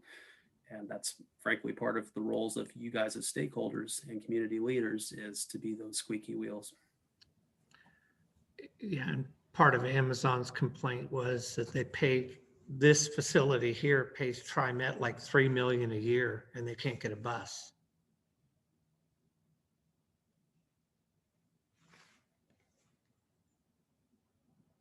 I'm glad they're paying something. Yeah. Okay. Any other questions? Whoops. Any other questions? Okay, Diane. I just have some comments, and then there's questions that I don't know who's most appropriate to answer them.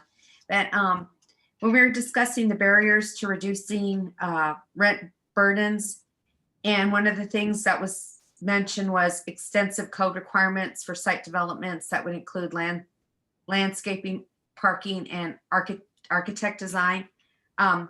I just like to make a point that for the people that currently live here, I would hope that we would continue to have standards for the livability for the residents and renters who currently do live in Troutdale.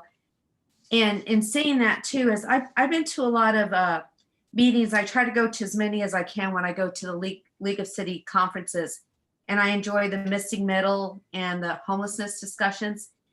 But a lot of times in those discussions, I hear from the government employees and the Home Builders Association, which is appropriate.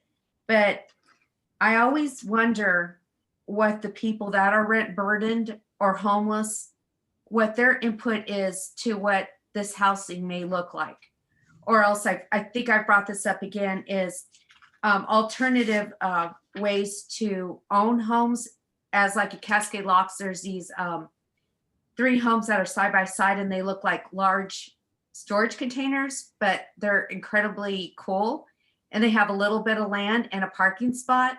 I think a lot of people that, and I don't know the demographics of those who are rent burdened, but a lot of people of different cultures, they're used to having a little teeny bit of land to maybe try to grow a few vegetables, let the kid out in the green grass. And what's brought that even more to my attention is COVID. When COVID occurred, and I'm so grateful I live where I live, but my heart just felt for people that were living in concrete around them, and then packed in density. And so I'm just saying that in conversation, we're talking about creating the solution, but at the same time, those people that are burdened, I really want to hear what a home sounds like to them, and that accommodate their children, or if that's the only place they will be able to live in the Portland metro area, what amenities would they want? Do they need that green space in the middle of that huge apartment? Well, hopefully not a huge apartment complex. And how do they feel safe, and what does that look like? And I'm just always, everything I've gone to, I'm seeing that not part of a conversation. So I just want to put that out there for anybody that continues this conversation, or also the ability to own something like that storage unit that has a teeny bit of land. Let's say when you put that out there, that the rental cost covers so that they're self-sufficient. Maybe we could do it for $1,000 a month, and then that would work with the dual income or whatever, and that makes them not burdened, but also have pride of ownership as well. So I'm interested to hopefully hear that there's some creative solutions other than high density with no parking and no green space. That's all I got. Heidi, did you have your hand up again? No, sorry, I'm rent burdened. I was just like, oh, I'm one of them. No, I mean, I think Diane raises a lot of really good points. I mean, I'm an urban planner, but I recognize that I'm happy for my yard. So being creative about infill projects that utilize space well and have really good insulation so we don't all hear our neighbors. It's all important, and the design elements are really critical. And I do hope that there are a lot of people who are actually going to be using the spaces at the table when we come to these decisions about how to build the new housing. Okay. Yeah, I was just going to say, you know, we hear a lot about trying to find ways to make housing more economical, right? And some of it, though, I kind of feel like the things we talk about may shift the burden to others that may not necessarily be able to afford it. And I think that's something we always have to keep in mind. You know, if we reduce fees, then somebody else is going to pay those. And if we don't charge full utility rates, then the other people are going to pay that in their sewer and water bills and some of those things, and they may end up in the same situation.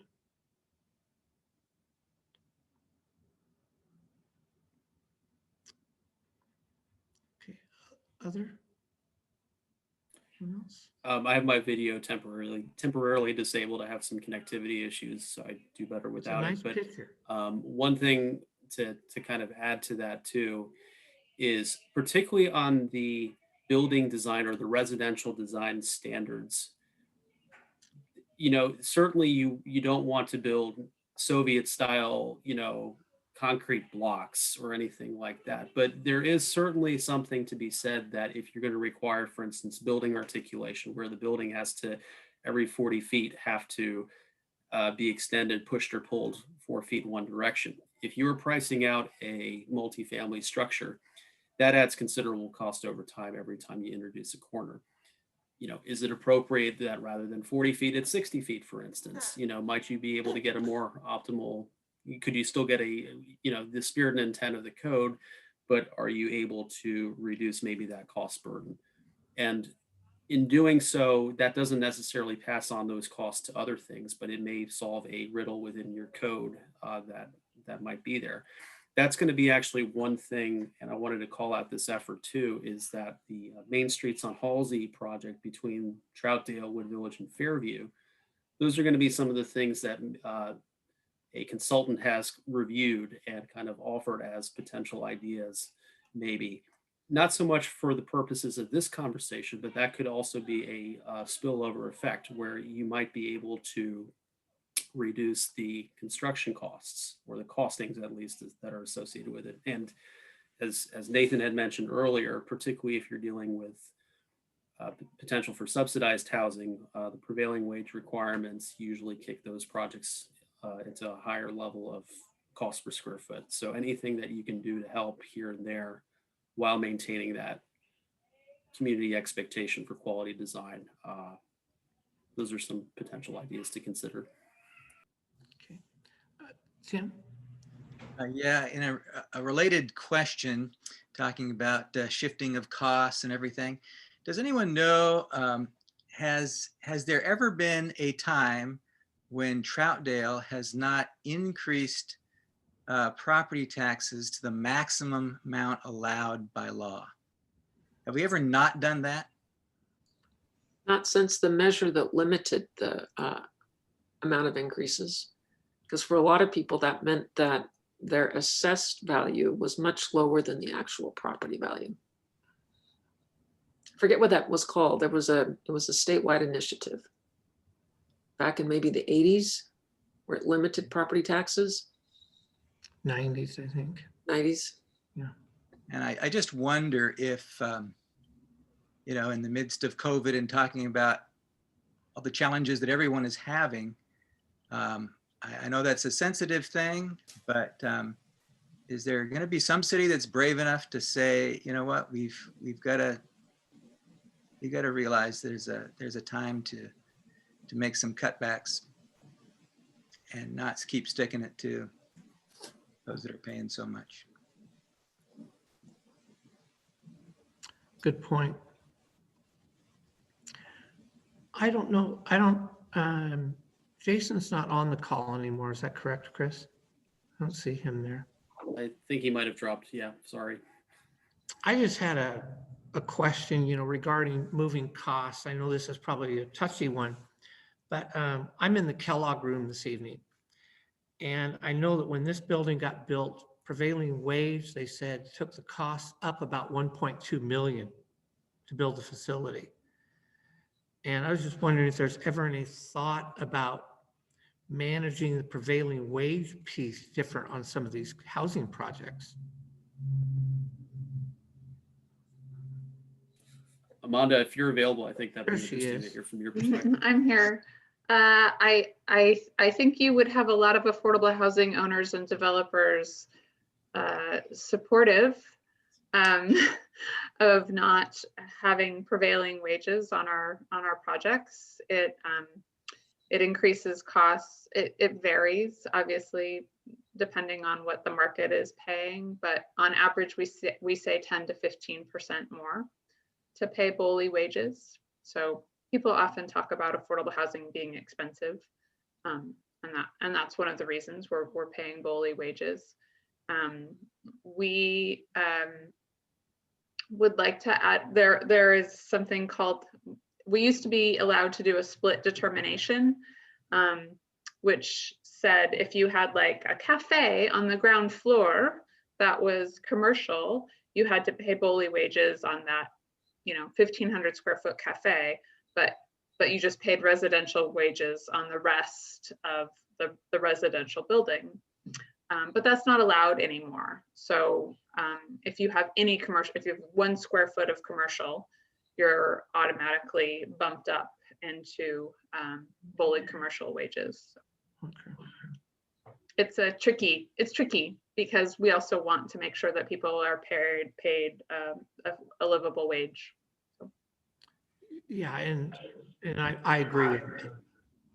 I'm just thinking if there's a way to, get that delta down a little bit, maybe it might help. Thank you. Yeah. Ms. Henshaw. Does that effectively disincentivize mixed use building? Yeah. Damn. Very, very much so. And Amanda can testify, the city has definitely tried every sort of angle to check with Home Forward what our flexibilities may be, because I know that was certainly of interest to the city, at least the outgoing city council, probably I would assume the incoming one, is what sort of, in tied with a potential development opportunity for Home Forward, what mixture of uses, if possible, are available. And frankly, it's going to be a difficult proposition without some other funding sources to maybe help affect that, if that's desired. Yes, you're absolutely right, Chris. And I just will also say that the Metro bond funds can only be used to pay for affordable housing or like community spaces associated with affordable housing, but it's not a resource that can be used to build commercial space. And there aren't very many subsidized or, grant opportunities to pay for commercial space. So it's really challenging.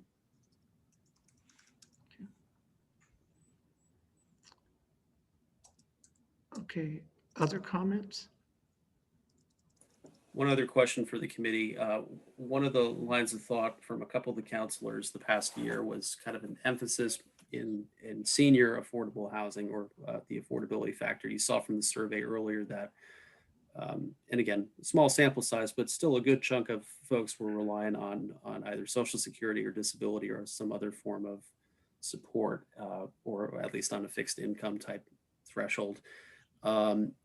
The housing needs analysis does talk about it to a degree. The housing strategy that is drafted also refers to that. from your perspectives, do you see any specific attention or programmatic preference to senior housing, or the ability for folks already in the community to age in place or age within their area?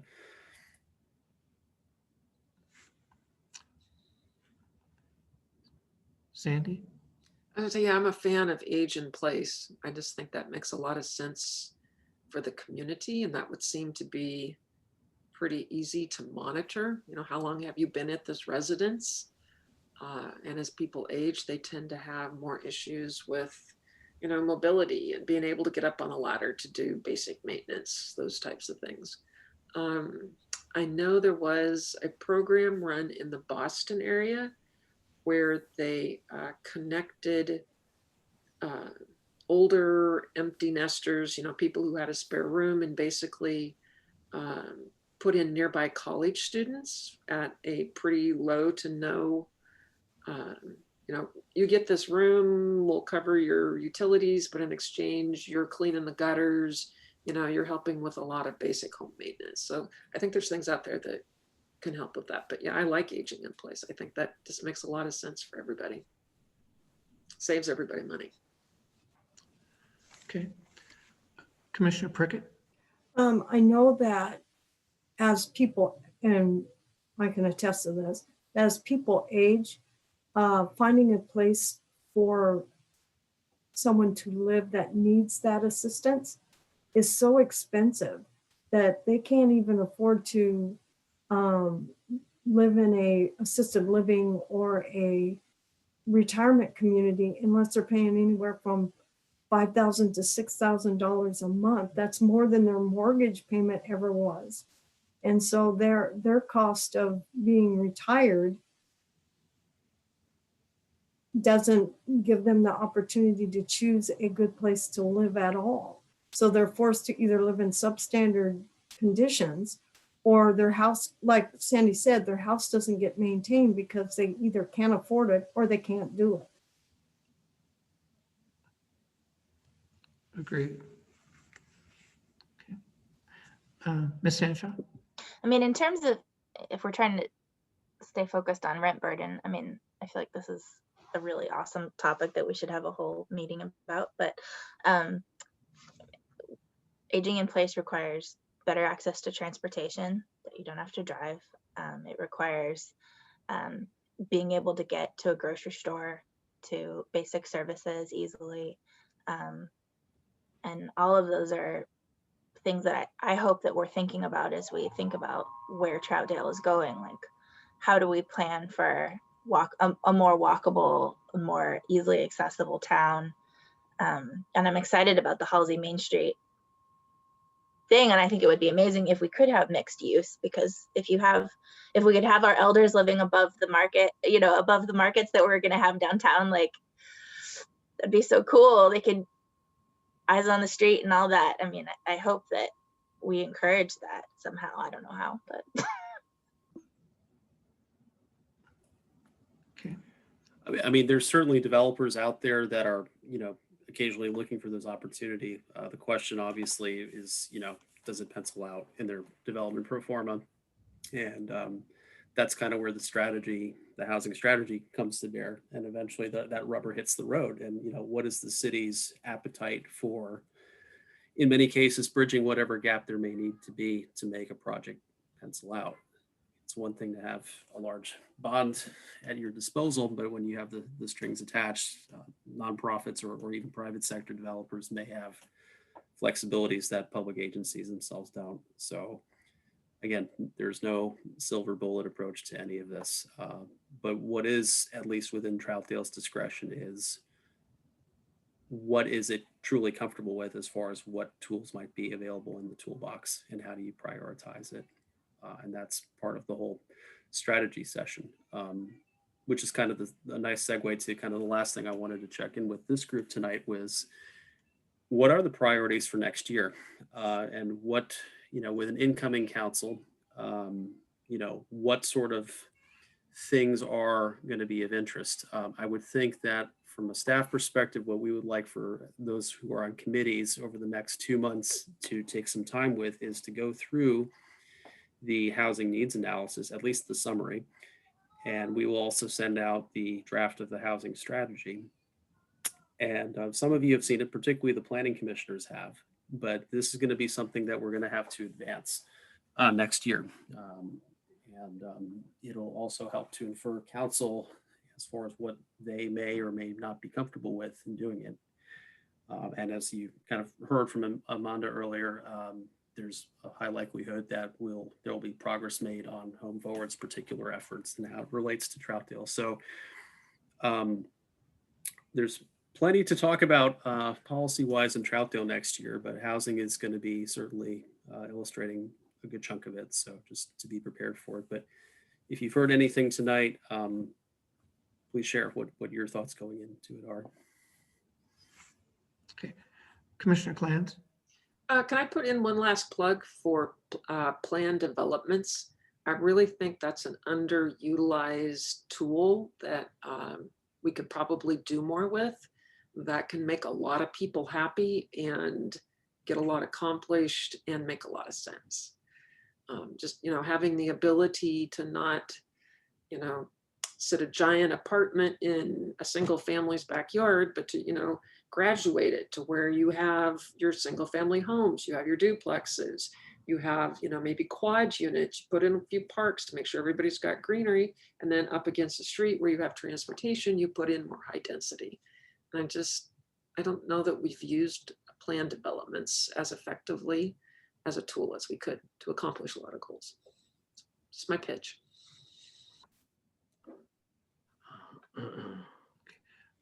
John Pablo. Mr. Chair, thank you. Briefly to summarize, because this has been obviously a very cathartic conversation, a very interesting conversation to say the least. But if I may jump on the soapbox, I would like to suggest that at times we might be search for solution outside the housing typology and the subsidy of housing, because I think that the issue is much more complex. And I think if we limit, if we focus, if we crystallize also only on that, we might not be able to find the solution.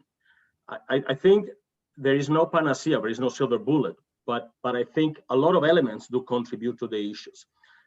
When we talk to Size Electro, for example, when we talk to CEO Corporation, and they want to relocate their engineers or open a business, yes, housing is important, but also quality of urban fabric is important. Also, quality of schools is important. And I can tell you from my conversation just not even more than 2 weeks ago with the director of ground management of the Oregon Department of Transportation, that the Barstow School District is not one of the best in the state. Actually, if it's not the worst, it's one of the worst. So there is not a consideration to have. When we talk about the fact that wages have not kept up with the cost of living, historically, we know that there is everything that just in the sentence, there is everything that defies the definition of economic development and investment. Economic development, in essence, is based on wealth. And if you start to even decrease the cost of housing, as is happened with food, but you decrease or freeze the cost of wages, then you decrease the cost of disposable income, which means you are going to the trajectory there is disaster. And so by 20 seconds on the soapboxes, yes, of course, the housing typology, the subsidy, the public transportation, of course, I come from Europe. Great goal. But I think we have to look at comprehensive complementing issues that have to be discussed, because we know the issue about wages obviously is going to be a cathartic issue. Which when you talk to Chamber of Commerce, and I was an executive of Chamber of Commerce as well, I think the Chamber of Commerce itself, even the Chamber of Commerce of America, has a conversation with self-defeating. Don't raise the wages, and then you really kill the disposable income, and then people who are supposed to support your business don't have that ability. And then if the school district don't have good, and we talk go back to the Department of Education. So interesting. I appreciate everybody comment. Just my 2 seconds, my 2 cents. We gotta really try to have a conversation with different strategic partners, with different items, with different entities, and try, as difficult as it might be in these unprecedented times where everything is so polarized, to find a solution, an optimal solution, as difficult it might be. Yeah. Great, thank you. Tanny, Yes. I just had one question too that related to the gentleman who just spoke. I also was thinking of, are our schools currently at full capacity that are within the boundaries of Troutdale? I know They are we're not. a school district, No. but they're not. They are not. No. They're not. Okay, the high school isn't. None of the elementary schools. They all have. That'd just be nice to know. You know. The high school, I believe, was well with facilities, and this year notwithstanding with COVID, but at least last year pre-COVID were about 150 below capacity, and I mean part of it was also the bond that they had to improve their facilities, also with the new elementary school in town, but they're not at or exceeding capacity now. But currently we have how many? Well, we have the Eagle Ridge apartment complex. Do we know what the percentage of occupancy there is currently at that new facility, new apartments? It's not completed yet. There's still actually last count 5 buildings that have still to get a certificate of occupancy out of the 9. But of the 4 that are full, they're at 2/3 capacity, which actually exceeded the developer's expectations at this time. Okay, and then the one that's the grounds that are currently being prepared on Halsey Street. How many units are they planning on building there? So those you're referring to well, there's 2 actually. The one that's closest to McMenamins, further to the west, is a 60-unit townhome development, of which 10 of them have accessory dwelling units tied to it. That was actually a planned development that came through Planning Commission. A little controversial given the density of it, but is underway. The other is a previously approved, shall we call it, zombie subdivision that had been platted many years ago and has been reactivated, and that'll be also 40 townhome units as well. Okay. Chris, what did you just say, Chris, that was added to the one development, the first one you were talking about? There were, so it was a 60 unit subdivision, and 10 of those units have accessory dwelling units, which normally you think of an ADU as being tied with a single family detached home. In this case, they're doing kind of a unique situation where an ADU is being tied to a townhome. It's not really been tried before. Financing for that was interesting, I'm sure, but there seems to be a suggestion of that market could exist. So any which way you can, as the movie used to say. Where is the zombie place? Okay. Alexander, did you have your hand up earlier? Okay. Anyone else have? Yeah, I wanted to know where what you call the zombie building was. Chris? I'm sorry, can you repeat that question? I had a little trouble hearing you. Sorry, the place that you called the zombie construction, where is that? Yeah, I hope we don't permanently refer it to that neighborhood. That's actually a technical definition, not really. It's located on Halsey Street, between that and Historic Lumber Highway. It is across the street from the Harvest Christian Church, if you're familiar with that. That's up on the hill. Okay, thank you. Sure. Okay. Other questions? Okay, Chris, take her away. Okay, well, unless there were really any other closing thoughts from any of the members, that really kind of settled what we needed to accomplish from our state requirements, as well as some added local commentary. Both the Planning Commission and the CAC will get results of the survey in a couple months' time. I think we're going to be shooting for February meetings for both of you to have those updates. Unless there's a desire to have a group meeting again, we can try to arrange that. But we want to be also respectful of your evenings, and we can present it however which way you want. By that time, we will have asked you and sent to you instructions for what we were looking for your review of our housing summary and the strategy, because that will be something that council will have to tackle in the first half of next year.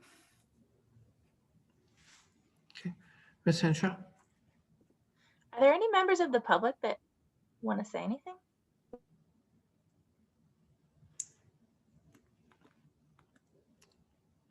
I didn't have any earlier.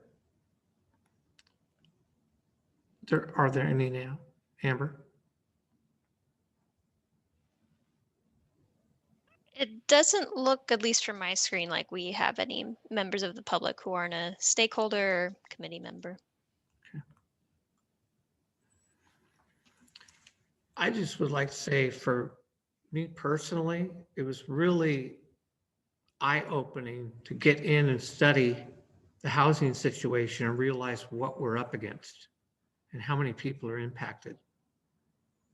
I mean, it's something we're all going to have to work at, you know, to find a solution, but it's definitely worse than I personally thought it was.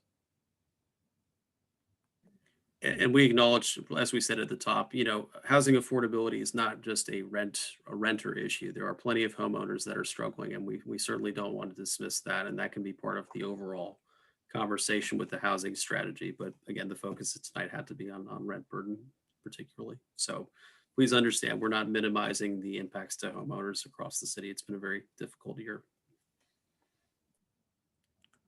One final question for you, Chris, I guess, or anybody. Do we have any statistics on how many homeowners have stopped making their full payments?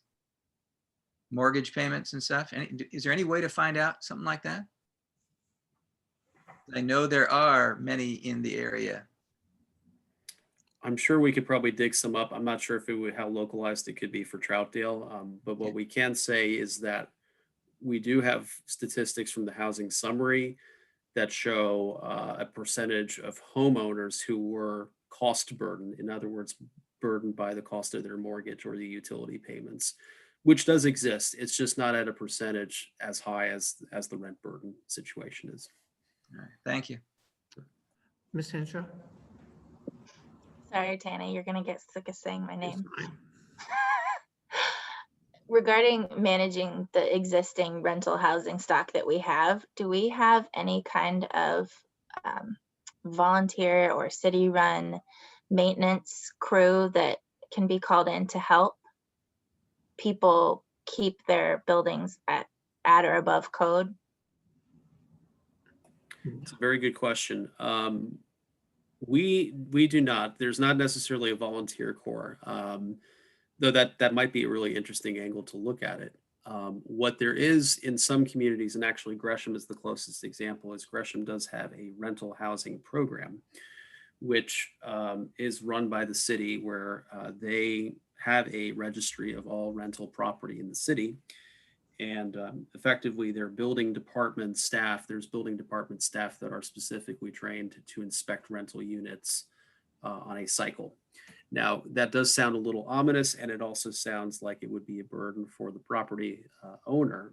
But in some cases, we've heard testimony from some folks that the property owners in some cases welcome it because it can separate the good ones from the bad, basically showing that my property is up to par. And Gresham has a similar situation with a lot of units that are single family or duplex that are rented out with an aging housing stock.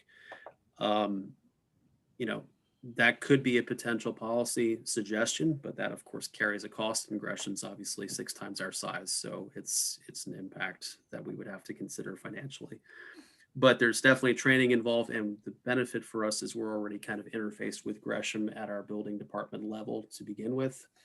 So setting up a program like that is not as intimidating as it sounds, because we would have some level of expertise and level to help, but it has to be a policy decision, and that's not something that we should take lightly. But a volunteer one, I'd be really curious to see if one exists, if there's like a core of volunteers. If anybody finds anything, send it our way. We'd love to hear that. Chris, is there any way let's say a senior homeowner who cannot, is there any way to connect them with some kind of community or outreach program that could help them maintain their yard, or just come in and clean it up so it, Yeah.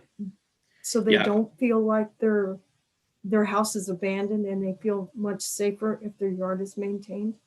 Our code officer, Joe Storgy's done that actually. Starting this summer, he was in touch with a couple of organizations. I think they were largely churches or Boy Scout troops where they did do that. So rather than send a citation, they were sent volunteers to help with the yard. That program could be, of course, expanded because usually it's Joe hears about it if there's a complaint about it or there's a concern about it. But if there was maybe a more robust program, maybe there's that runway. It certainly can help from the community pride point of view, for sure. Definitely. Okay. Any other final thoughts before we close it out? Okay, Chris, did you have anything before we close? No, I just want to really thank Amber. She put a lot of work into tonight's efforts, and Brenda as well, who helped a lot with logistics. Irini, who's not on the call, sends her greetings. Many of you know Irini as our other planner, helped to shape some of the topics discussed tonight. And, you know, this is not the end of the conversation. It just happens to be our annual one, but we'll keep talking with you all on it. And thank you all for your attention. Yeah, I want to echo that and really thank staff for their presentation and all the work that they put into making this happen. And, you know, we can go out in our circles and we can talk to folks and we can figure out what their needs are. And I think all of us are more informed after tonight. And I think that'll help us in the community.